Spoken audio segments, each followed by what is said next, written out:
Il dit, par la grâce qui m'a été donnée, je dis à chacun de ne pas avoir une trop haute opinion de lui-même, mais de garder des sentiments modestes, chacun selon la mesure de foi. Dis avec moi la mesure de foi que Dieu lui a donnée. Donc, quand tu es né de nouveau, tu es né avec une mesure de foi. Mais ce que tu dois comprendre, mon frère et ma soeur, c'est que c'est ta responsabilité à toi de faire croître, d'augmenter, de faire croître cette mesure de foi. Pourquoi? Parce que la connexion avec le monde spirituel exige la foi. Romains 10, 16 à 17, il est écrit, mais malheureusement, tous n'ont pas obéi à cette bonne nouvelle. Ésaïe déjà demandait, Seigneur, qui a cru à notre message? Verset 17, donc, la foi naît du message qu'on entend. Et ce message, c'est celui qui s'appuie sur la parole du Christ. Comment naît la foi? La foi naît en écoutant la prédication de la parole de Dieu ou en méditant, en lisant. Mais quand tu écoutes la prédication, l'Esprit te parle à travers le pasteur. Quand tu lis la Bible, l'Esprit te prêche à travers les Écritures. Mais dans tous les cas, c'est une prédication. Maintenant que tu es sauvé, tu dois maintenant contribuer toi-même à la construction de ta foi afin qu'elle grandisse, qu'elle devienne comme un malabar. Puis que tu rentres dans la dimension des gens qui ont une grande foi. L'Esprit m'a dit ce matin, il m'a dit il y a une différence entre la foi pour recevoir un miracle et la foi pour résister au diable. Pour recevoir une percée de Dieu, il te suffit de croire. Et c'est comme ça que beaucoup voient des témoignages. Parce que tu crois et tu vois la chose se manifester. Dis Amen. Pour résister au diable, lorsqu'il a décidé de rôder autour de toi comme un lion rugissant, lorsqu'il s'est levé comme une tempête, parce qu'il y a des saisons de la vie où l'ennemi se lèvera.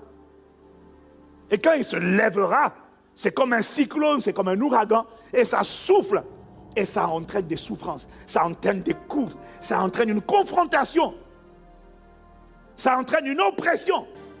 Mais la réalité pour plusieurs, c'est que la raison pour laquelle des choses traînent, ce n'est pas parce que Dieu n'a pas exaucé, c'est parce qu'ils subissent toutes sortes de voix de réclamation qui parlent contre eux. Et ils ont dit, tu ne manifesteras pas cet héritage. Tu ne te marieras pas. Tu ne guériras pas. Il y a des cas, il m'a dit, où ce n'est pas la foi seulement pour recevoir. Parce que là, le problème, tu n'as pas un problème pour recevoir. Tu as un problème de ce que quelqu'un doit dégager afin de voir la manifestation. Quand c'est recevoir, ce sont les anges qui vont amener la manifestation. Mais quand c'est Satan, il doit dégager. Quand une femme n'arrive pas à enfanter, et qu'elle fait des fausses couches, 1, 2, 3, 4, 5. Tu n'as pas besoin de la foi pour recevoir un enfant. Ça fait longtemps qu'il te donne l'enfant, mais quelqu'un les vole. Alors là, ce n'est pas la foi pour recevoir de Dieu. C'est la foi qui consiste à dire, toi, à partir de celui tu me prends pour mon ventre, je te réprime. Et là, c'est la foi ferme.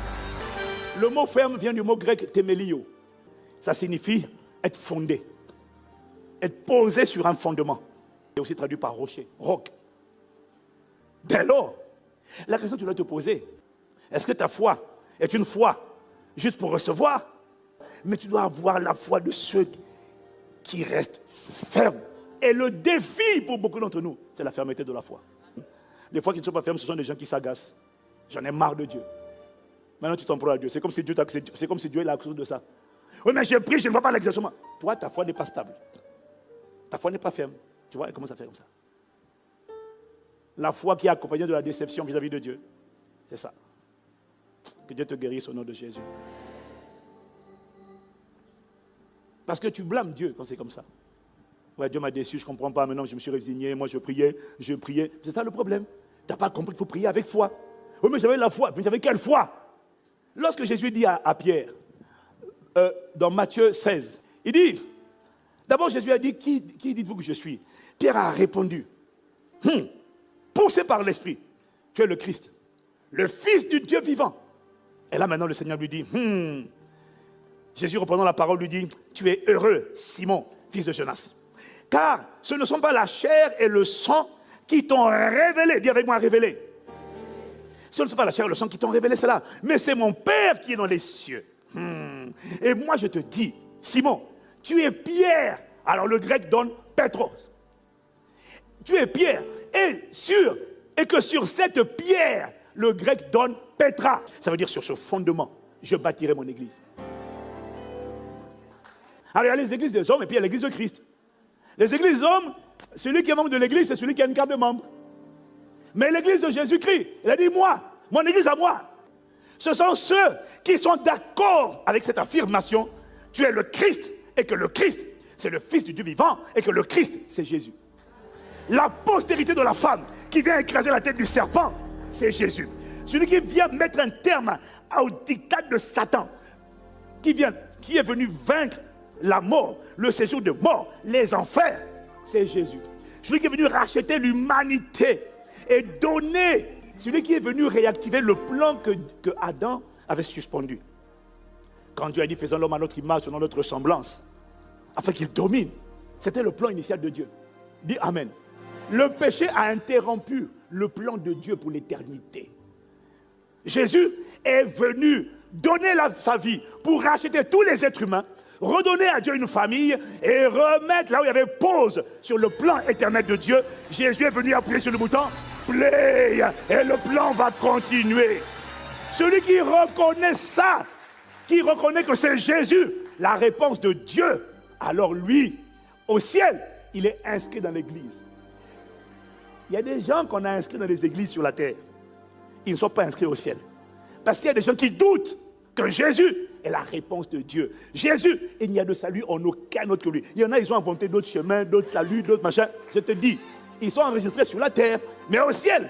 Il a dit, moi, l'église que je bâtis, ce sont ceux qui sont d'accord et qui s'appuient sur cette affirmation-là, qui prennent appui sur cette affirmation, sur ce roc, sur cette proclamation, cette révélation. C'est eux, mon église que je bâtis. Alléluia. Oh, Rokos Kalabasha.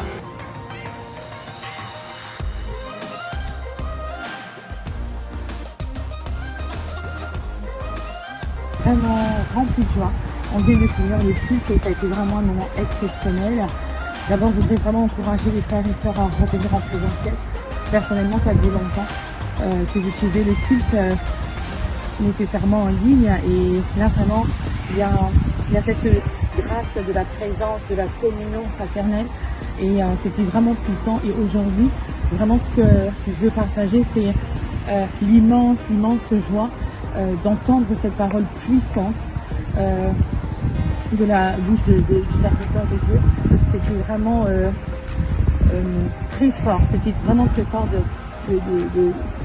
d'être rappelé comme ça à certaines vérités, de se rappeler que le Seigneur nous bénit énormément dans cette maison, dans cette église. On reçoit énormément de paroles.